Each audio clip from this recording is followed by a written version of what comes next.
what are some characteristics of a good Christian apologist?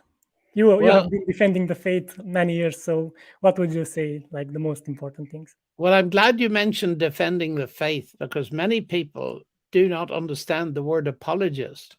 And I sympathize with them. I rarely use it because it's a Greek word. It's not an English word.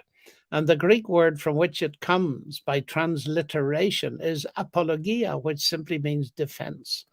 And therefore, the defense, and this word, incidentally, is used mostly about Paul, the apostle, in the New Testament.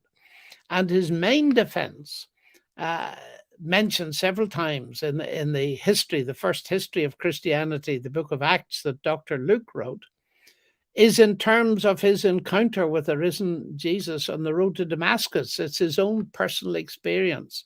And therefore, to answer your question, the first characteristic is to have a living experience of God that you can share, because no one can take your experience from you. Then it's to remove some of the blockages in people's way that may stop them from thinking at all about Christianity. They may not feel that the New Testament documents are reliable historically. So you have to answer that question. And questions like the ones you've asked me about science. They think that science has proved there isn't any God. You have to say, well, that isn't true at all. Science cannot do that. So apologia, apologetics, is simply defending in the sense of answering people's questions.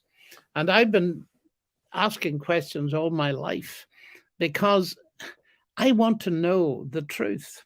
And because I was brought up in a very strongly Christian background, although I was allowed to think, I have deliberately spent most of my life being vulnerable to a lot of pressure and questions from atheists, because I do want to know the truth. And I think that's important. So the characteristic, the main thing is that one is a good listener, to listen to what people are saying and to try to understand why they think what they think, especially if they've got a bitter or hard experience of negative religion.